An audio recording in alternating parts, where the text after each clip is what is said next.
सुन शिवरात दा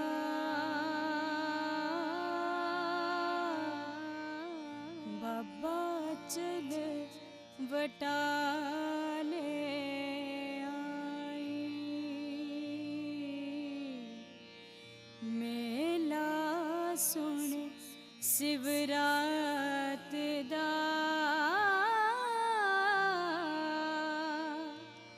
बाबा चल वटाले आई। दर्शन वेखण कारणे सगली उलट पई लोकाई।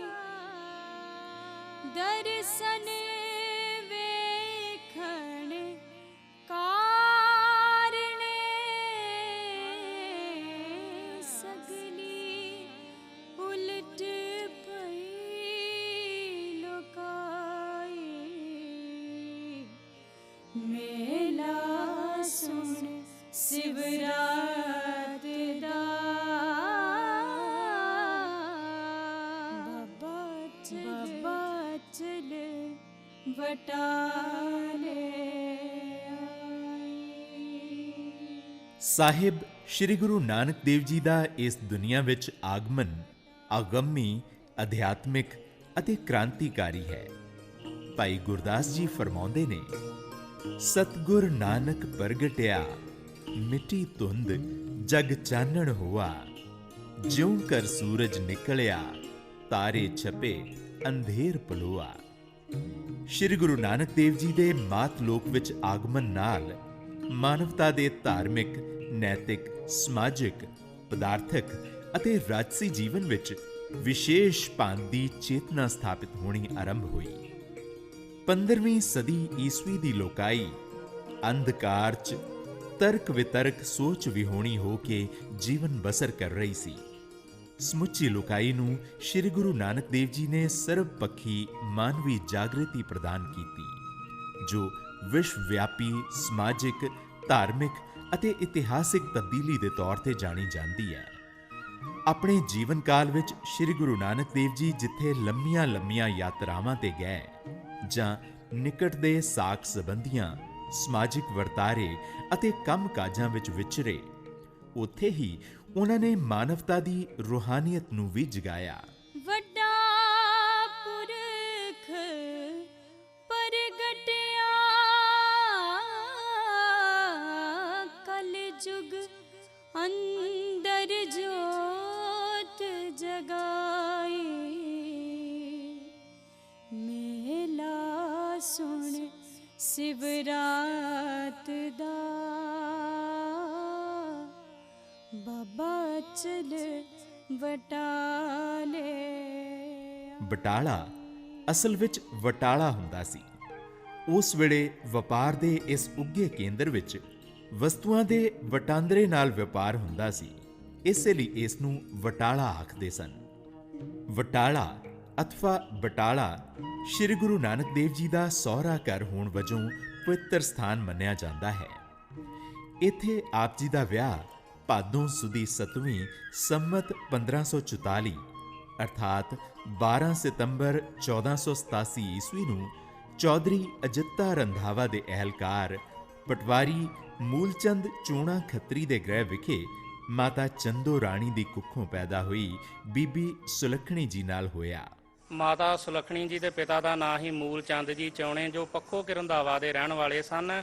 ਉੱਥੇ 250 ਏਕੜ ਦੇ ਜ਼ਮੀਨ ਦੇ ਮਾਲਕ ਸਨ। ਉਸ ਸਮੇਂ ਉਹਨਾਂ ਨੂੰ ਉਸ ਸਮੇਂ ਦੀ ਸਰਕਾਰ ਵੱਲੋਂ ਪਟਵਾਰੀ ਦੀ ਨੌਕਰੀ ਤੇ ਨਿਯੁਕਤ ਕੀਤਾ ਗਿਆ ਤੇ ਇਸ ਬਟਾਲੇ ਇਲਾਕੇ ਦਾ ਪਟਵਾਰੀ ਨਿਯੁਕਤ ਕਰਕੇ ਇੱਥੇ ਭੇਜ ਦਿੱਤਾ ਗਿਆ। ਇੱਥੇ ਬਟਾਲੇ ਸ਼ਹਿਰ ਦੇ ਵਿੱਚ ਆਉਣ ਤੋਂ ਬਾਅਦ ਮੂਲ ਚੰਦ ਜੀ ਨੇ ਇਸ ਜਗ੍ਹਾ, ਜੋ ਡੇਰਾ ਸਾਹਿਬ ਗੁਰਦੁਆਰੇ ਦੀ ਜਗ੍ਹਾ ਹੈ, ਉਸ ਸਮੇਂ ਪੰਡਤ ਨਾਰਾਇਣ ਦਾਸ ਦਾ ਘਰ ਸੀ, ਇਹਨੂੰ ਖਰੀਦ ਕਰਕੇ ਇੱਥੇ ਆਪਣਾ 2 ਮੰਜ਼ਲਾ ਮਕਾਨ ਤਿਆਰ ਕੀਤੇ। ਮਕਾਨ ਤਿਆਰ ਕਰਨ ਤੋਂ ਬਾਅਦ ਆਪਣੀ ਘਰਵਾਲੀ ਬੀਬੀ ਚੰਦੋ ਰਾਣੀ ਨੂੰ ਵੀ ਨਾਲ ਇੱਥੇ ਲੈ ਆਏ ਅਤੇ ਇੱਥੇ ਬਟਾਲੇ ਸ਼ਹਿਰ ਦੇ ਵਿੱਚ ਰਹਿੰਦਿਆਂ ਹੋਇਆਂ ਹੀ ਉਹਨਾਂ ਦੇ ਘਰ ਦੇ ਵਿੱਚ ਮਾਤਾ ਸੁਲੱਖਣੀ ਜੀ ਦਾ ਜਨਮ ਹੋਇਆ ਹੈ। ਮਾਤਾ ਸੁਲੱਖਣੀ ਜੀ ਜਨਮ ਤੋਂ ਲੈ ਕੇ 17 ਸਾਲ ਦੀ ਉਮਰ ਤੱਕ ਇਸ ਬਟਾਲੇ ਸ਼ਹਿਰ ਦੇ ਵਿੱਚ ਇਸ ਘਰ ਦੇ ਵਿੱਚ ਰਹੇ ਹਨ। ਜਦੋਂ ਬੀਬੀ ਸੁਲੱਖਣੀ ਵਰਯੋਗ ਹੋਈ ਤਾਂ ਮੂਲਚੰਦ ਨੇ ਆਪਣੇ ਘਰ, ਬਿਰਾਦਰੀ ਅਤੇ ਅਜਿੱਤੇ ਰੰਧਾਵੇ ਨਾਲ ਸਲਾਹ ਮਸ਼ਵਰਾ ਕਰਨ ਉਪਰੰਤ ਰਾਏ ਬੁਲਾਰ ਦੇ ਅਹਿਲਕਾਰ ਪਟਵਾਰੀ ਮਹਿਤਾ ਕਲਿਆਣ ਰਾਏ ਦੇ ਸੁਪੁੱਤਰ ਨਾਨਕ ਦੇਵ, ਜੋ ਉਸ ਵਕਤ ਸੁਲਤਾਨਪੁਰ ਲੋਧੀ 'ਚ ਆਪਣੀ ਭੈਣ ਕੋਲ ਰਹਿੰਦੇ ਸਨ ਤੇ ਹੁਣ ਨਵਾਬ ਦੌਲਤ ਖਾਨ ਲੋਧੀ ਦੇ ਮੋਦੀਖਾਨੇ 'ਚ ਮੋਦੀ ਵਜੋਂ ਕਾਰਜਸ਼ੀਲ ਸਨ, ਉਹਨਾਂ ਨਾਲ ਰਿਸ਼ਤਾ ਕਰਨਾ ਤੈਅ ਕਰ ਲਿਆ ਤੇ ਇੱਕ ਦਿਨ ਸੁਲਤਾਨਪੁਰ ਲੋਧੀ ਵਿਖੇ ਮੂਲਚੰਦ ਚੂਣਾ ਸ਼੍ਰੀ ਗੁਰੂ ਨਾਨਕ ਦੇਵ ਜੀ ਨੂੰ ਵੇਖ ਵੀ ਆਏ। ਉਪਰੰਤ ਮੂਲਚੰਦ ਜੀ ਨੇ ਬੇਬੇ ਨਾਨਕੀ ਅਤੇ ਭਾਈਆ ਜੈ ਰਾਮ ਜੀ, ਜੋ ਪਰਮਾਨੰਦ ਦੇ ਸੁਪੁੱਤਰ ਸਨ, ਉਹਨਾਂ ਦੇ ਘਰ ਵਟਾਲੇ ਦੇ ਬ੍ਰਾਹਮਣ ਦੇ ਹੱਥ ਕੁੜਮਾਈ ਦਾ ਸ਼ਗਨ ਭੇਜ ਦਿੱਤਾ। ਸਮਾਂ ਪਾ ਕੇ ਵਿਆਹ ਦਾ ਦਿਨ ਨਿਸ਼ਚਿਤ ਹੋਇਆ। ਬਰਾਤ ਸਜ ਧਜ ਕੇ ਸੁਲਤਾਨਪੁਰ ਲੋਧੀ ਤੋਂ ਜੈ ਰਾਮ ਜੀ, ਉਹਨਾਂ ਦੇ ਪਿਤਾ ਪਰਮਾਨੰਦ ਜੀ, ਬੇਬੇ ਨਾਨਕੀ, ਮਹਿਤਾ ਕਲਿਆਣ ਰਾਏ, ਮਾਤਾ ਤ੍ਰਿਪਤਾ ਜੀ, ਗੁਰੂ ਨਾਨਕ ਦੇਵ ਜੀ ਦੇ ਨਾਨਕਿਆਂ, ਦਾਦਕਿਆਂ ਅਤੇ ਹੋਰ ਸੰਗੀਆਂ ਸਮੇਤ ਬਟਾਲੇ ਪੁੱਜੇ। ਉਧਰੋਂ ਰਾਏ ਭੋਏ ਦੀ ਤਲਵੰਡੀ ਤੋਂ ਰਾਏ ਬੁਲਾਰ, ਬੇਦੀ ਬਿਰਾਦਰੀ ਅਤੇ ਹੋਰ ਮਹਾਪੁਰਸ਼ ਘੁੱਗ ਵਸਦੇ ਸ਼ਹਿਰ ਬਟਾਲੇ ਦੇ ਬਾਹਰ ਇੱਕ ਬਾਗ ਵਿੱਚ ਇਕੱਤਰ ਹੋਏ। ਮੂਲਚੰਦ ਜੀ ਵੱਲੋਂ ਬਰਾਤ ਦੇ ਉਤਾਰੇ ਅਥਵਾ ਠਹਿਰਾਅ ਵਾਸਤੇ ਭਾਈ ਜਮੀਤ ਰਾਏ ਬੰਸੀ ਦੀ ਵੱਡੀ ਹਵੇਲੀ ਨੂੰ ਨਿਸ਼ਚਿਤ ਕੀਤਾ ਗਿਆ ਸੀ। ਇਹ ਦਿਨ ਬਰਸਾਤਾਂ ਦੇ ਸਨ। ਗੁਰੂ ਨਾਨਕ ਦੇਵ ਜੀ ਨੂੰ ਇੱਕ ਕੰਧ ਦੀ ਓਟ ਵਿੱਚ ਸੰਗੀਆਂ ਸਾਥੀਆਂ ਸਮੇਤ ਬਿਠਾਇਆ ਗਿਆ। ਇਹੀ ਅਸਥਾਨ ਹੁਣ ਗੁਰਦੁਆਰਾ ਕੰਧ ਸਾਹਿਬ ਦੇ ਨਾਮ ਨਾਲ ਜਾਣਿਆ ਜਾਂਦਾ ਹੈ। ਗੁਰਦੁਆਰਾ ਸ਼੍ਰੀ ਕੰਧ ਸਾਹਿਬ ਦੇ ਇਤਿਹਾਸ ਤੇ ਚਾਨਣਾ ਪਾਇਆ ਇਥੋਂ ਦੇ ਹੈੱਡ ਗ੍ਰੰਥੀ ਗਿਆਨੀ ਗੁਰਵਿੰਦਰ ਸਿੰਘ ਹੋਰਾਂ। ਗੁਰਦੁਆਰਾ ਸ਼੍ਰੀ ਕੰਧ ਸਾਹਿਬ ਧੰਨ ਧੰਨ ਸਾਹਿਬ ਸ਼੍ਰੀ ਗੁਰੂ ਨਾਨਕ ਦੇਵ ਸੱਚੇ ਪਾਤਸ਼ਾਹ ਜੀ ਦੀ ਚਰਨ ਛੋਹ ਪ੍ਰਾਪਤ ਸਥਾਨ, ਜਿੱਥੇ ਸ਼੍ਰੀ ਗੁਰੂ ਨਾਨਕ ਦੇਵ ਸੱਚੇ ਪਾਤਸ਼ਾਹ ਜੀ 1544 ਸੰਮਤ ਨੂੰ 1486 ਈਸਵੀ ਨੂੰ ਸੁਲਤਾਨਪੁਰ ਲੋਧੀ ਤੋਂ ਚੱਲ ਕਰਕੇ ਬਰਾਤ ਸਮੇਤ ਗੁਰੂ ਨਾਨਕ ਦੇਵ ਸੱਚੇ ਪਾਤਸ਼ਾਹ ਜੀ ਇਸ ਬਟਾਲਾ ਨਗਰੀ ਦੇ ਵਿੱਚ ਜਦੋਂ ਪਹੁੰਚੇ ਸਨ ਤੇ ਇਸ ਅਸਥਾਨ ਤੇ ਸਤਿਗੁਰੂ ਗੁਰੂ ਨਾਨਕ ਸੱਚੇ ਪਾਤਸ਼ਾਹ ਜੀ ਦੀ ਬਰਾਤ ਬੈਠੀ ਸੀ। ਇਸ ਕੰਧ ਸਾਹਿਬ ਦੇ ਨੇੜੇ ਸ਼੍ਰੀ ਗੁਰੂ ਨਾਨਕ ਦੇਵ ਸੱਚੇ ਪਾਤਸ਼ਾਹ ਜੀ ਬੈਠੇ ਸਨ। ਇੱਕ ਸੁਘੜ ਸੁਜਾਨ ਬਜ਼ੁਰਗ ਮਾਤਾ ਨੇ ਗੁਰੂ ਨਾਨਕ ਨੂੰ ਆਖਿਆ, ਬੇਟਾ ਜੀ, ਤੁਹਾਡੀ ਨੂਰਾਨੀ ਦਿੱਖ ਹੈ, ਰੱਬ ਨਾ ਕਰੇ ਇਹ ਕੰਧ ਢਹਿ ਜਾਵੇ, ਤੁਸੀਂ ਇੱਧਰ ਉੱਧਰ ਹੋ ਕੇ ਬੈਠ ਜਾਓ।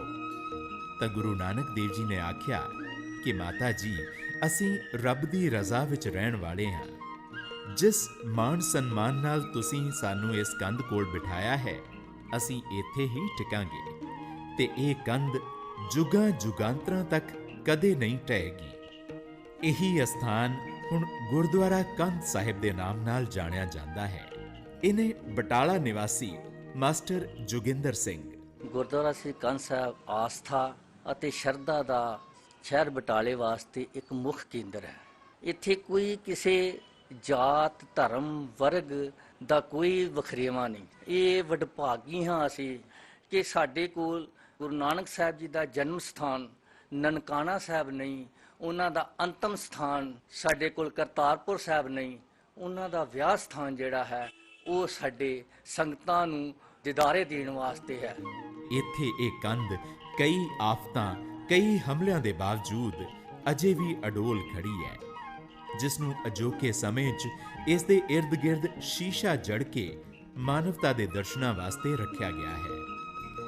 ਇਸ ਅਸਥਾਨ ਦੀ ਪੁਨਰ ਸੁਰਜੀਤੀ ਅਥਵਾ ਨਿਰਮਾਣਕਾਰੀ ਮਹਾਰਾਜਾ ਰਣਜੀਤ ਸਿੰਘ ਦੇ ਸੁਪੁੱਤਰ ਮਹਾਰਾਜਾ ਸ਼ੇਰ ਸਿੰਘ ਨੇ ਕਰਵਾਈ। ਇਸ ਅਸਥਾਨ ਤੇ ਹਰ ਵੇਲੇ ਸੰਗਤਾਂ ਦੀ ਗਹਿਮਾ ਗਹਿਮੀ ਰਹਿੰਦੀ ਹੈ।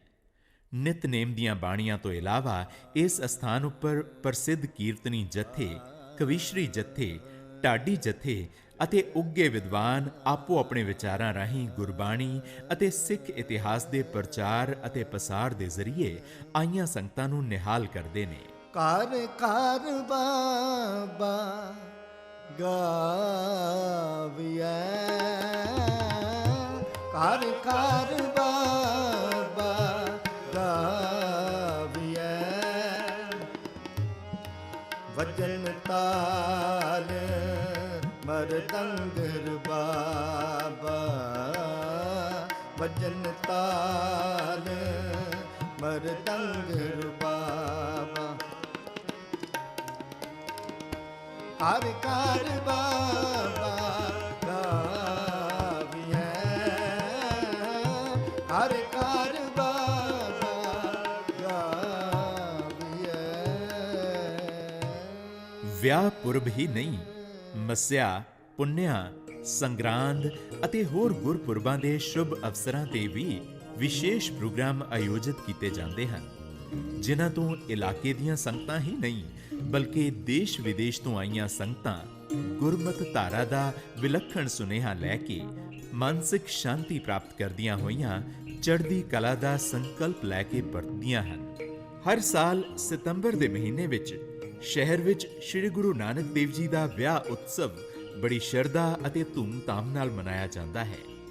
ਇਸ ਬਾਬਤ ਜਾਣਕਾਰੀ ਦਿੰਦੇ ਹੋਏ ਪ੍ਰੋਫੈਸਰ ਸਤਿੰਦਰ ਸਿੰਘ ਬਾਜਵਾ, ਵਿਆਹ ਪੁਰਬ ਜਦੋਂ ਹੁੰਦਾ ਹੈ ਉਸ ਵੇਲੇ ਇਹ ਦੋਹਾਂ ਥਾਵਾਂ ਤੇ ਆ ਕੇ ਨਤਮਸਤਕ ਹੁੰਦੀ ਹੈ ਔਰ ਗੁਰੂ ਡੇਰਾ ਸਾਹਿਬ ਤੋਂ ਜੋ ਹੈ ਉਹ ਸਵੇਰੇ ਪਾਲਕੀ ਚੱਲਦੀ ਹੈ।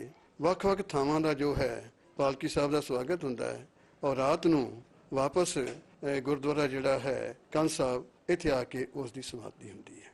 ਸੋ ਇਹ ਪਰਪਾਟੀ ਜੋ ਚੱਲ ਰਹੀ ਹੈ ਬਹੁਤ ਪੁਰਾਣੀ ਹੈ, ਸੰਗਤ ਵੱਧ ਚੜ ਕੇ ਇਸ ਦੇ ਵਿੱਚ ਹਿੱਸਾ ਲੈਂਦੀ ਹੈ। ਸੋ ਜਦੋਂ ਗੁਰੂ ਸਾਹਿਬ ਦੇ ਫੇਰੇ ਹੋਏ ਨੇ ਡੇਰਾ ਸਾਹਿਬ, ਉਸ ਵੇਲੇ ਗੁਰੂ ਸਾਹਿਬ ਨੇ ਵੇਦੀ ਦੇ ਫੇਰੇ ਲੈਣ ਤੋਂ ਇਨਕਾਰ ਕੀਤਾ ਸੀ ਔਰ ਉਹਨਾਂ ਨੇ ਇੱਕ ਚੌਂਕੀ ਰੱਖ ਕੇ ਮੂਲ ਮੰਤਰ ਰੱਖ ਕੇ ਉਸ ਦੇ ਦੁਆਲੇ ਪ੍ਰਦਖਣਾ ਕੀਤੀ ਸੀ। ਸ੍ਰੀ ਗੁਰੂ ਨਾਨਕ ਦੇਵ ਜੀ ਨਾਲ ਸੰਬੰਧਿਤ ਹੋਰ ਮਹੱਤਵਪੂਰਨ ਅਸਥਾਨ ਗੁਰਦੁਆਰਾ ਡੇਰਾ ਸਾਹਿਬ ਹੈ। ਇਹ ਉਹ ਅਸਥਾਨ ਹੈ ਜਿੱਥੇ ਬੀਬੀ ਸੁਲੱਖਣੀ ਦਾ ਜਨਮ ਅਤੇ ਪਾਲਣ ਪੋਸ਼ਣ ਹੋਇਆ। ਇਸ ਅਸਥਾਨ ਨੂੰ ਡੇਰਾ ਮੂਲਚੰਦ ਕਿਹਾ ਜਾਂਦਾ ਸੀ। ਮਹਾਰਾਜਾ ਸ਼ੇਰ ਸਿੰਘ ਦੇ ਵਕਤ ਤੋਂ ਇਸ ਅਸਥਾਨ ਦਾ ਨਾਮ ਡੇਰਾ ਸਾਹਿਬ ਪ੍ਰਚਲਿਤ ਹੋਇਆ। ਇਸ ਪਵਿੱਤਰ ਅਸਥਾਨ ਤੇ ਹੀ ਸ੍ਰੀ ਗੁਰੂ ਨਾਨਕ ਦੇਵ ਜੀ ਦਾ ਵਿਆਹ ਸੰਪੰਨ ਹੋਇਆ।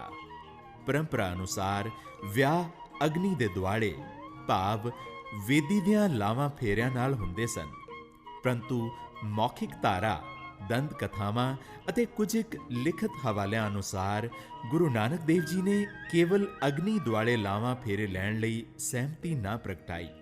ਪੁੱਛੇ ਜਾਣ ਤੇ ਆਪ ਜੀ ਨੇ ਫਰਮਾਇਆ ਕਿ ਮੈਂ ਇੱਕ ਅਕਾਲ ਪੁਰਖ ਨੂੰ ਮੰਨਦਾ ਹਾਂ ਜੋ ਪਹਿਲਾਂ ਵੀ ਸੱਚ ਸੀ, ਜੁਗਾਂ ਜੁਗਾਂਤਰਾਂ ਤੋਂ ਸੱਚ ਹੈ, ਹੁਣ ਵੀ ਸੱਚ ਹੈ ਅਤੇ ਆਉਣ ਵਾਲੇ ਸਮਿਆਂ ਵਿੱਚ ਵੀ ਸਦੀਵੀ ਸੱਚ ਰਹੇਗਾ। ਹੋਰ ਪੁੱਛੇ ਜਾਣ ਤੇ ਗੁਰੂ ਨਾਨਕ ਦੇਵ ਜੀ ਨੇ ਦੱਸਿਆ ਕਿ ਸ਼ਬਦ ਹੀ ਗੁਰੂ ਹੈ ਅਤੇ ਫਰਮਾਇਆ, ਪਵਨ ਆਰੰਭ ਸਤਗੁਰ ਮਤ ਵੇਲਾ, ਸਬਦ ਗੁਰੂ ਸੁਰਤ ਧੁਨ ਚੇਲਾ। ਜਦ ਸਿਆਣਿਆਂ ਪੁਰਸ਼ਾਂ ਨੇ ਪੁੱਛਿਆ ਕਿ ਫੇਰ ਲਾਵਾਂ ਫੇਰੇ ਕਿਸ ਵਿਧੀ ਵਿਧਾਨ ਨਾਲ ਕੀਤੇ ਜਾਣ, ਤਾਂ ਆਪ ਜੀ ਨੇ ਇੱਕ ਚੌਂਕੀ ਮੰਗਵਾਈ ਜਿਸ ਉੱਪਰ ਬੜੇ ਆਦਰ ਸਨਮਾਨ ਨਾਲ ਮੂਲ ਮੰਤਰ ਦੇ ਇਹ ਸ਼ਬਦ ਲਿਖੇ, ਇੱਕ ਓੰਕਾਰ ਸਤਨਾਮ ਕਰਤਾ ਪੁਰਖ ਨਿਰਭਉ ਨਿਰਵੈਰ ਅਕਾਲ ਮੂਰਤ ਅਜੂਨੀ ਸੈਭੰ ਗੁਰ ਪ੍ਰਸਾਦ। ਚੌਂਕੀ ਉੱਪਰ ਇਹ ਸ਼ਬਦ ਲਿਖ ਕੇ ਰੱਖੇ ਗਏ ਅਤੇ ਉਸ ਦੁਆਲੇ ਪਰਿਕਰਮਾ ਕਰਕੇ ਗੁਰੂ ਨਾਨਕ ਦੇਵ ਜੀ ਅਤੇ ਬੀਬੀ ਸੁਲੱਖਣੀ ਜੀ ਦੇ ਲਾਵਾਂ ਫੇਰੇ ਸੰਪੰਨ ਹੋਏ। ਇਸ ਕਾਰਜਸ਼ੀਲਤਾ ਨੂੰ ਵੇਖ ਕੇ ਬਰਾਤੀ ਅਤੇ ਮੇਲ ਘਰਾਂ ਨਾਲ ਸੰਬੰਧਿਤ ਪ੍ਰਾਣੀਆਂ ਵਿੱਚ ਗੁਰੂ ਨਾਨਕ ਦੇਵ ਜੀ ਦੀ ਸੋਚ ਦ੍ਰਿਸ਼ਟੀ ਦਾ ਖੂਬ ਪ੍ਰਭਾਵ ਪਿਆ। ਗੁਰਮੁਖ ਵਿਆਹਣ ਆਇਆ,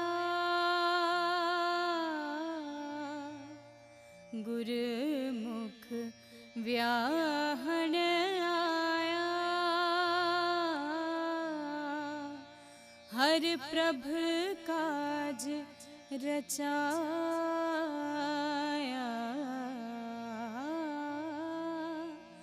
हर प्रभ काज रचाया, गुरमुख व्याहण आया। व्याहण आया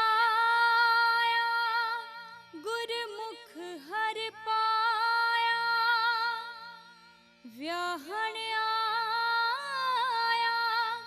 गुरमुख हर पाया, सातन कंत प्यारी, सातन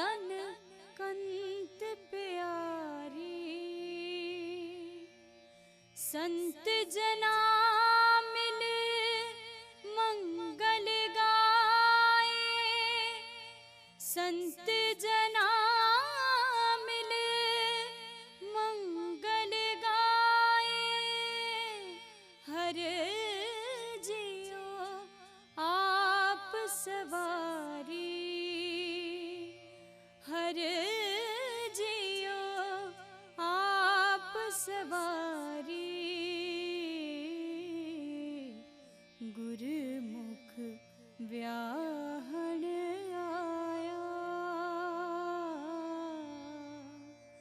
ਗੁਰਮੁਖ ਵਿਆਹਣ ਆਇਆ।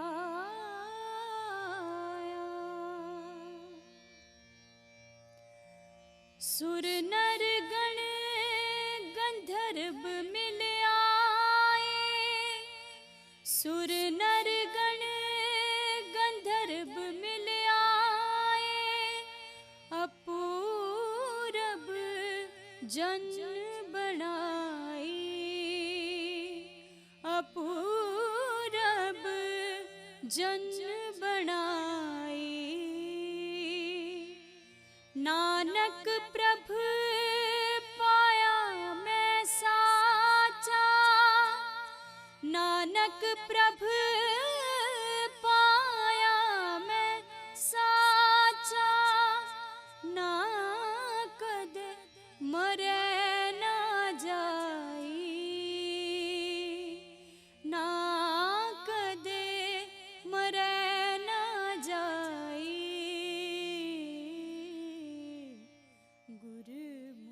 ਗੁਰੂ ਨਾਨਕ ਦੇਵ ਜੀ ਦੀ ਬਰਾਤ ਨੂੰ 3 ਦਿਨ ਬਟਾਲੇ 'ਚ ਰੱਖਿਆ ਗਿਆ ਅਤੇ ਖੂਬ ਟਹਿਲ ਸੇਵਾ ਕੀਤੀ ਗਈ। ਗੁਰਮੁਖ ਵਿਆਹਣ ਆਇਆ, ਗੁਰਮੁਖ ਵਿਆਹਣ ਆਇਆ। ਗੁਰੂ ਨਾਨਕ ਦੇਵ ਜੀ ਦਾ ਸੰਬੰਧ ਬਟਾਲੇ ਸ਼ਹਿਰ ਤੋਂ 5 ਕਿਲੋਮੀਟਰ ਚੜ੍ਹਦੇ ਪਾਸੇ ਅਚਲੇਸ਼ਵਰ, ਜਿਸ ਨੂੰ ਹੁਣ ਅਚਲ ਸਾਹਿਬ ਕਿਹਾ ਜਾਂਦਾ ਹੈ, ਨਾਲ ਵੀ ਵਿਸ਼ੇਸ਼ ਮਹੱਤਵ ਰੱਖਦਾ ਹੈ।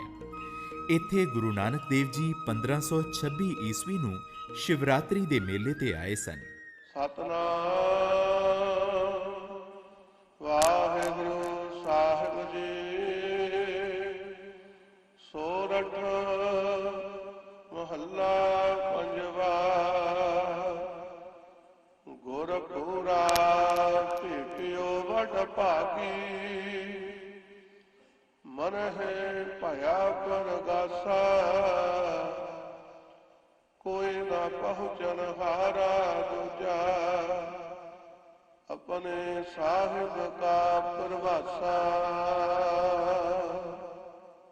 ਆਪਣੇ ਸਤਿਗੁਰ ਕਾ ਬਲਹਾਰਾ,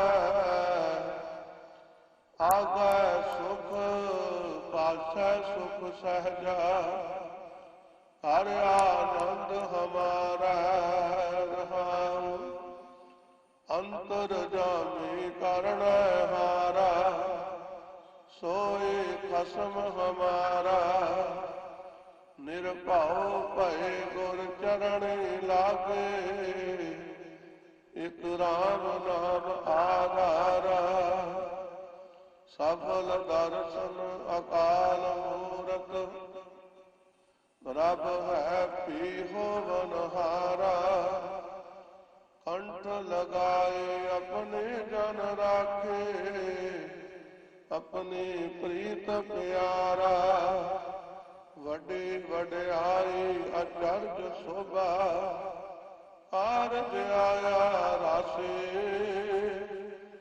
ਨਾਨਕ ਕਉ ਗੁਰ ਪੂਰਾ ਭੇਟਿਓ, ਸਗਲੇ ਦੁਖ ਬਿਨਾਸੇ। ਅਚਲੇਸ਼ਵਰ ਸਥਾਨ ਦਾ ਸੰਬੰਧ ਮਿਥਿਹਾਸ ਕਾਲ ਨਾਲ ਜੁੜਦਾ ਹੈ। ਕਿਹਾ ਜਾਂਦਾ ਹੈ ਕਿ ਇੱਥੇ ਸ਼ਿਵਜੀ ਮਹਾਰਾਜ ਆਪਣੀ ਸੁਪਤਨੀ ਪਾਰਬਤੀ ਜੀ ਅਤੇ ਬੇਟੇ ਕਾਰਤਿਕ ਅਤੇ ਗਣੇਸ਼ ਜੀ ਸਮੇਤ ਪਧਾਰੇ ਸਨ। ਅਚਲ ਬਟਾਲਾ ਵਿਖੇ ਪ੍ਰਸਿੱਧ ਮੰਦਿਰ ਅਚਲੇਸ਼ਵਰ ਅਤੇ ਗੁਰਦੁਆਰਾ ਅਚਲ ਸਾਹਿਬ ਦੇ ਇਤਿਹਾਸ ਬਾਬਤ ਜਾਣਕਾਰੀ ਦਿੰਦੇ ਹੋਏ ਗੁਰਦੁਆਰਾ ਸਾਹਿਬ ਦੇ ਹੈੱਡ ਗ੍ਰੰਥੀ ਗਿਆਨੀ ਨਾਨਕ ਸਿੰਘ, ਸ਼ਿਵ ਮਹਾਪੁਰਾਣ ਉਹਦੇ ਵਿੱਚ ਇਹ ਜ਼ਿਕਰ ਆਉਂਦਾ ਹੈ ਕਿ ਜਦੋਂ ਦੇਵਤਿਆਂ ਨੇ ਫੈਸਲਾ ਕੀਤਾ ਕਿ ਜਿਹੜਾ ਸ੍ਰਿਸ਼ਟੀ ਲਈ ਪਹਿਲਾਂ ਪਰਿਕਰਮਾ ਕਰਕੇ ਆਵੇਗਾ ਉਹਨੂੰ ਸਿੱਧੀ ਤੇ ਬੁੱਧੀ ਦਾ ਮਾਲਕ ਬਣਾਇਆ ਜਾਵੇਗਾ, ਉਹਦੇ ਵਿੱਚ ਸ਼ਿਵ ਜੀ ਦੇ ਜੋ ਵੱਡੇ ਸੁਪੁੱਤਰ ਕਾਰਤਿਕ ਸੁਆਮੀ ਸਨ ਉਹ ਸਭ ਤੋਂ ਅੱਗੇ ਜਾ ਰਹੇ ਸਨ। ਤਾਂ ਉਹਨਾਂ ਨੇ ਇਸ ਸਥਾਨ ਤੇ ਵਿਸ਼ਰਾਮ ਕੀਤਾ ਤੇ ਉਧਰ ਗਣੇਸ਼ ਜੀ ਸਨ। ਉਹਨਾਂ ਨੂੰ ਨਾਰਦ ਮੁਨੀ ਜੀ ਨੇ ਜੁਗਤ ਦੱਸੀ ਕਿ ਤੁਸੀਂ ਆਪਣੇ ਪਿਤਾ ਜੀ ਦੀ ਪਰਿਕਰਮਾ ਕਰ ਲਓ ਤੇ ਸਾਰੀ ਸ੍ਰਿਸ਼ਟੀ ਦੀ ਪਰਿਕਰਮਾ ਹੋ ਜਾਏਗੀ। ਉਹਨਾਂ ਨੇ ਆਪਣੇ ਪਿਤਾ ਜੀ ਦੀ ਪਰਿਕਰਮਾ ਕਰ ਲਈ। ਸੋ ਤਿੰਨਾਂ ਦੇਵਤਿਆਂ ਨੇ ਖੁਸ਼ ਹੋ ਕੇ ਗਣੇਸ਼ ਜੀ ਨੂੰ ਸਿੱਧੀ ਤੇ ਬੁੱਧੀ ਦਾ ਮਾਲਕ ਬਣਾ ਦਿੱਤਾ। ਇੱਥੇ ਕਾਰਤਿਕ ਸੁਆਮੀ ਜੀ ਨੂੰ ਨਾਰਦ ਜੀ ਨੇ ਦੱਸਿਆ ਕਿ ਵਰ ਤੇ ਜੋ ਗਣੇਸ਼ ਜੀ ਲੈ ਗਏ ਨੇ ਇਸ ਚੀਜ਼ ਦਾ ਕਾਰਤਿਕ ਸਵਾਮੀ ਨੇ ਮਨ ਵਿੱਚ ਰੋਸ ਕੀਤਾ। ਸੋ ਉਹਨਾਂ ਨੇ ਕਿਹਾ ਵੀ ਅੱਜ ਤੋਂ ਬਾਅਦ ਅਸੀਂ ਇਸ ਸਥਾਨ ਤੇ ਰਵਾਂਗੇ, ਇੱਥੋਂ ਨਹੀਂ ਜਾਵਾਂਗੇ। ਫਿਰ ਕਿਹਾ ਜਾਂਦਾ ਹੈ ਕਿ ਇੱਥੇ 33 ਕਰੋੜ ਦੇਵਤਾ ਉਹਨਾਂ ਨੂੰ ਮਨਾਉਣ ਆਏ, ਸ਼ਿਵ ਜੀ ਪਾਰਵਤੀ ਵੀ ਆਏ, ਤੇ ਉਹ ਫਿਰ ਸ਼ਿਵ ਜੀ ਨੇ ਉਹਨਾਂ ਨੂੰ ਵਰ ਦੇ ਦਿੱਤਾ ਕਿ ਅੱਜ ਤੋਂ ਇਹ ਜਿਹੜਾ ਸਥਾਨ ਜਿਹੜਾ ਆ ਚੱਲ ਰਹੇਗਾ ਤੇ ਸਾਰੇ ਤੀਰਥ ਇੱਥੇ ਚੱਲ ਕੇ ਆਉਣਗੇ। ਇਹ ਫਿਰ ਪਾਵਨ ਪਵਿੱਤਰ ਸਥਾਨ ਜਿਹੜਾ ਹੈ ਸਤਿਯੁਗ ਵੇਲੇ ਤੋਂ ਸੁਸ਼ੋਭਿਤ ਹੈ। ਇਸ ਅਸਥਾਨ ਤੇ ਪ੍ਰਾਚੀਨ ਕਾਲ ਤੋਂ ਹੀ ਸੰਤ ਮਹਾਪੁਰਸ਼ ਨਾਥ ਜੋਗੀ ਸ਼ਿਵਰਾਤਰੀ ਦੇ ਮੇਲੇ ਤੇ ਆਉਂਦੇ ਜਾਂਦੇ ਰਹੇ ਤੇ ਬਾਬਾ ਨਾਨਕ ਵੀ ਇਸ ਮੇਲੇ ਦੀ ਸ਼ੋਭਾ ਸੁਣ ਕੇ ਆਏ। ਇੱਥੇ ਹੀ ਵੱਡੀ ਗਿਣਤੀ ਵਿੱਚ ਨਾਥਾਂ ਅਤੇ ਜੋਗੀਆਂ ਦੇ ਆਸਣ ਲੱਗੇ ਹੋਏ ਸਨ, ਜਿੱਥੇ ਉਹਨਾਂ ਨੇ ਲੋਕਾਂ ਨੂੰ ਪਰਮਾ ਕੇ ਆਪਣੇ ਆਲੇ ਦੁਆਲੇ ਇਕੱਠਾ ਕੀਤਾ ਹੋਇਆ ਸੀ। ਇੱਕ ਪਾਸੇ ਵੱਲ ਗੁਰੂ ਨਾਨਕ ਦੇਵ ਜੀ ਭਾਈ ਮਰਦਾਨੇ ਨਾਲ ਜਾ ਬਿਰਾਜੇ ਅਤੇ ਆਸਾ ਦੀ ਵਾਰ ਦਾ ਗਾਇਨ ਕਰਨ ਲੱਗੇ। ਲੱਗੀ ਵਰਸਣ ਲక్ష్ਮੀ ਰਿੱਧ ਸਿੱਧ ਨੌ ਨਿਧ ਸਵਾਈ। ਲੱਗੀ ਬਰਸਣ ਲక్ష్ਮੀ ਰਿੱਧ ਸਿੱਧ ਨੌ ਨਿਧ ਸਵਾਈ। ਮੇਲਾ ਸੁਣ ਸਿਵਰਾਤ ਦਾ ਬਾਬਾ ਚਲ ਬਟਾਲੇ ਆਈ। ਜੋਗੀ ਦੇਖ ਚਲਿਤ੍ਰ ਨੋ ਮਨ ਵਿੱਚ ਰਿਸਕ ਕਨੇਰੀ ਖਾਈ। ਜੋਗੀ ਦੇਖ ਚਲਿਤ੍ਰ ਨੋ ਮਨ ਵਿੱਚ ਰਿਸਕ ਕਨੇਰੀ ਖਾਈ। ਮੇਲਾ ਸੁਣ ਸਿਵਰਾਤ ਦਾ ਬਾਬਾ ਚਲ ਵਟਾਲੇ। ਨਾਥਾਂ ਜੋਗੀਆਂ ਦੇ ਦੁਆਲੇ ਇਕੱਠੇ ਹੋਏ ਲੋਕ ਬਾਣੀ ਸੁਣ ਕੇ ਬਾਬਾ ਨਾਨਕ ਜੀ ਦੇ ਆਸਣ ਕੋਲ ਆਣ ਬੈਠੇ, ਜਿਸ ਤੋਂ ਨਾਥਾਂ ਜੋਗੀਆਂ ਨੂੰ ਬੜੀ ਚਿੜ ਹੋਈ। ਸ਼ਿਵਰਾਤਰੀ ਦੇ ਮੇਲੇ ਵਿੱਚ ਨਾਥਾਂ ਜੋਗੀਆਂ ਦੇ ਉਸ ਸਮੇਂ ਦੇ ਮੁਖੀ ਪੰਗਰ ਨਾਥ ਅਤੇ ਉਸ ਦੇ ਸਾਥੀਆਂ ਨਾਲ ਗੋਸ਼ਟ ਹੋਈ। ਇਸ ਦਾ ਜ਼ਿਕਰ ਭਾਈ ਗੁਰਦਾਸ ਜੀ ਨੇ ਪਹਿਲੀ ਵਾਰ ਦੀਆਂ 39 ਤੋਂ 44 ਤੱਕ ਦੀਆਂ ਪੌੜੀਆਂ ਵਿੱਚ ਖੂਬ ਕੀਤਾ ਹੈ। ਪੰਗਰਨਾਥ ਨੇ ਸਤਿਗੁਰੂ ਮਹਾਰਾਜ ਜੀ ਨੂੰ ਸਵਾਲ ਕੀਤਾ, ਭੇਖ ਉਤਾਰ ਉਦਾਸ ਦਾ ਵਤ ਕਿਉਂ ਸੰਸਾਰੀ ਰੀਤ ਜਲਾਈ। ਇਹ ਨਾਨਕ ਪਹਿਲਾਂ ਤੁਸੀਂ ਗ੍ਰਸਤੀ ਸੀ, ਫਿਰ ਤੁਸੀਂ ਉਦਾਸੀਆਂ ਵਾਲਾ ਚੋਲਾ ਪਾ ਲਿਆ, ਹੁਣ ਤੁਸੀਂ ਉਦਾਸੀਆਂ ਵਾਲਾ ਚੋਲਾ ਉਤਾਰ ਕੇ ਗ੍ਰਸਤੀਆਂ ਵਾਲੇ ਵਸਤਰ ਪਾ ਲਏ ਨੇ। ਸਤਿਗੁਰੂ ਮਹਾਰਾਜ ਜੀ ਨੇ ਜਵਾਬ ਦਿੱਤਾ, ਹੋਏ ਅਤੀਤ ਗ੍ਰਸਤ ਤਜ ਫਿਰ ਉਹਨੂੰ ਕੇ ਕਰ ਮੰਗਣ ਜਾਈ। ਪਰ ਸਤਿਗੁਰੂ ਮਹਾਰਾਜ ਸੱਚੇ ਪਾਤਸ਼ਾਹ ਨੇ ਕਿਹਾ ਕਿ ਦੇ ਤੁਸੀਂ ਇੰਨੇ ਪਵਿੱਤਰ ਹੋ, ਜਦੋਂ ਤੁਹਾਨੂੰ ਭੁੱਖ ਲੱਗਦੀ ਹੈ ਤੁਸੀਂ ਗ੍ਰਸਤੀਆਂ ਘਰੋਂ ਮੰਗਣ ਜਾਂਦੇ ਹੋ, ਗ੍ਰਸਤੀਆਂ ਘਰੋਂ ਮੰਗ ਕੇ ਖਾਂਦੇ ਹੋ। ਗੁਰੂ ਨਾਨਕ ਦੇਵ ਜੀ ਨੇ ਜਵਾਬ ਦਿੱਤਾ ਕਿ ਗ੍ਰਸਤ ਜੀਵਨ ਦਾ ਉੱਤਮ ਪੜਾਅ ਹੈ। ਅਗਰ ਤੁਸੀਂ ਗ੍ਰਸਤ ਨੂੰ ਤਿਆਗਦੇ ਹੋ ਤਾਂ ਫਿਰ ਗ੍ਰਸਤੀਆਂ ਦੇ ਘਰੋਂ ਭੇਟਾ ਮੰਗਣ ਕਿਉਂ ਜਾਂਦੇ ਹੋ। ਨਾਨਕ ਦੇਵ ਜੀ ਨੇ ਫਰਮਾਇਆ ਕਿ ਸੱਚਾ ਨਾਮ ਅਤੇ ਸ਼ਬਦ ਗੁਰੂ ਸਦੀਵੀ ਹਨ, ਕਰਾਮਾਤ ਕੁਝ ਵੀ ਨਹੀਂ ਹੁੰਦੀ। ਇਸ ਤੋਂ ਇਲਾਵਾ ਹੋਰ ਵੀ ਕਈ ਤਰ੍ਹਾਂ ਦੇ ਪ੍ਰਸ਼ਨ ਉੱਤਰ ਹੋਏ, ਜਿਸ ਤੋਂ ਨਾਥ ਜੋਗੀ ਖੂਬ ਪ੍ਰਭਾਵਿਤ ਹੋਏ। ਸਿੱਧ ਬੋਲਨ ਸੁਭ ਬਚਨ ਤਨ ਨਾਨਕ ਤੇਰੀ ਵੱਡੀ ਕਮਾਈ। ਸਿੱਧ ਬੋਲਨ ਸੁਭ ਬਚਨ ਤਨ ਨਾਨਕ ਤੇਰੀ ਵੱਡੀ ਕਮਾਈ।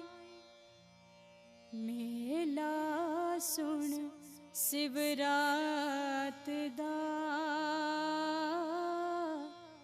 ਬਾਬਾ ਚਲ ਵਟਾਲੇ ਆਈ। ਵੱਡਾ ਪੁਰਖ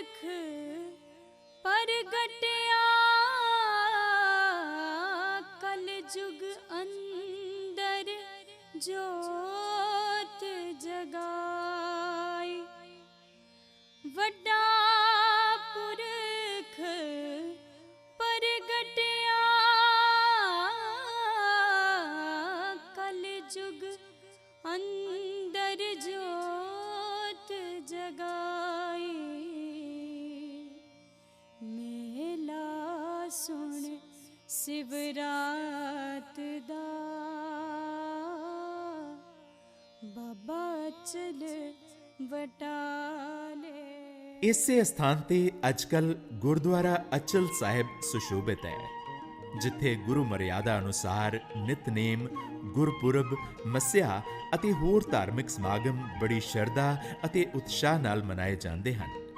ਸੰਗਤਾਂ ਹੁਮ-ਹੁਮਾ ਕੇ ਆਉਂਦੀਆਂ ਹਨ ਅਤੇ ਬਾਬੇ ਨਾਨਕ ਦੀ ਵੱਡੀ ਵਡਿਆਈ ਸੁਣ ਕੇ ਲਾਹਾ ਲੈਂਦੀਆਂ ਹਨ। ਗੁਰੂ ਨਾਨਕ ਦੇਵ ਜੀ ਦੇ 550ਵੇਂ ਪ੍ਰਕਾਸ਼ ਪੁਰਬ ਨੂੰ ਸਮਰਪਿਤ ਗੁਰਦੁਆਰਾ ਸ਼੍ਰੀ ਅਚਲ ਸਾਹਿਬ ਵਿਖੇ ਉਲੀਕੇ ਗਏ ਸਮਾਗਮਾਂ ਬਾਰੇ ਜਾਣਕਾਰੀ ਦਿੰਦੇ ਹੋਏ ਸ਼੍ਰੋਮਣੀ ਗੁਰਦੁਆਰਾ ਪ੍ਰਬੰਧਕ ਕਮੇਟੀ ਦੇ ਸਥਾਨਕ ਮੈਂਬਰ ਗੁਰਿੰਦਰਪਾਲ ਸਿੰਘ ਗੋਰਾ, ਧੰਨ ਗੁਰੂ ਨਾਨਕ ਸਾਹਿਬ ਸੱਚੇ ਪਾਤਸ਼ਾਹ ਦਾ ਪ੍ਰਕਾਸ਼ ਪੁਰਬ ਸ਼੍ਰੋਮਣੀ ਗੁਰਦੁਆਰਾ ਪ੍ਰਬੰਧਕ ਕਮੇਟੀ ਤੇ ਸਮੂਹ ਨਾਨਕ ਨਾਮ ਲੇਵਾ ਸੰਗਤਾਂ ਨੂੰ ਬਹੁਤ ਪਿਆਰ ਤੇ ਉਤਸ਼ਾਹ ਨਾਲ ਨਵੰਬਰ ਦੇ ਮਹੀਨੇ 'ਚ ਜਿਹੜਾ ਵੱਡੇ ਸਮਾਗਮ ਹੋਣੇ ਨੇ ਉਹਨੂੰ ਸਮਰਪਿਤ ਹੋ ਕੇ ਮਨਾਏ ਜਾ ਰਹੇ ਨੇ। ਇਸ ਅਚਲ ਸਾਹਿਬ ਦੀ ਧਰਤੀ ਤੇ ਮੱਸਿਆ ਵਾਲੇ ਦਿਨ ਵੱਡੇ ਦੀਵਾਨ ਲਾ ਕੇ ਸੰਗਤਾਂ ਨੂੰ ਧੰਨ ਗੁਰੂ ਨਾਨਕ ਸਾਹਿਬ ਦੇ ਸਿਧਾਂਤ ਨਾਲ ਜੋੜਿਆ ਜਾ ਰਿਹਾ। ਗੁਰਦੁਆਰਾ ਸ਼੍ਰੀ ਅਚਲ ਸਾਹਿਬ ਵਿਖੇ ਸੰਗਤਾਂ ਦੀ ਸਹੂਲਤ ਲਈ ਕੀਤੇ ਗਏ ਵਿਸ਼ੇਸ਼ ਪ੍ਰਬੰਧਾਂ ਬਾਰੇ ਜਾਣਕਾਰੀ ਦਿੰਦੇ ਹੋਏ ਗੁਰਦੁਆਰਾ ਸਾਹਿਬ ਦੇ ਮੈਨੇਜਰ ਬਲਜੀਤ ਸਿੰਘ, ਇੱਥੇ ਸੰਗਤਾਂ ਦੀ ਸਹੂਲਤ ਲਈ 24 ਘੰਟੇ ਲੰਗਰ, ਰਿਹਾਇਸ਼, ਸਾਰੇ ਜਿਹੜੇ ਪ੍ਰਬੰਧ ਬਹੁਤ ਵਧੀਆ ਹਨ। ਧੰਨ ਧੰਨ ਸ੍ਰੀ ਗੁਰੂ ਨਾਨਕ ਦੇਵ ਜੀ ਦਾ ਜੋ 550 ਸਾਲਾ ਮਨਾਇਆ ਜਾ ਰਿਹਾ ਹੈ, ਉਸ ਵਾਸਤੇ ਵੀ ਸਾਨੂੰ ਪ੍ਰਧਾਨ ਸਾਹਿਬ ਸ਼੍ਰੋਮਣੀ ਕਮੇਟੀ ਵੱਲੋਂ ਜਿਹੜੇ ਆ ਵਿਸ਼ੇਸ਼ ਪ੍ਰਬੰਧ ਕਰਨ ਦੀ ਜਿਹੜੀ ਮਤਲਬ ਕਿਹਾ ਗਿਆ ਹੈ ਤੇ ਇਸ ਜਗ੍ਹਾ ਤੇ ਸੰਗਤਾਂ ਵਾਸਤੇ ਲੰਗਰ ਪਾਣੀ, ਰਿਹਾਇਸ਼ ਦਾ ਬਹੁਤ ਵਧੀਆ ਪ੍ਰਬੰਧ ਹੈ। ਇਸ ਤਰ੍ਹਾਂ ਬਟਾਲੇ ਨਾਲ ਗੁਰੂ ਨਾਨਕ ਦੇਵ ਜੀ ਦੇ ਗਹਿਰੇ ਸੰਬੰਧ ਪ੍ਰਗਟ ਹੁੰਦੇ ਹਨ। ਗੁਰਦੁਆਰਾ ਕੰਧ ਸਾਹਿਬ ਗ੍ਰਸਥੀ ਜੀਵਨ ਬਸਰ ਕਰਨ ਦੀ ਸਿੱਖਿਆ ਦਿੰਦਾ ਹੈ।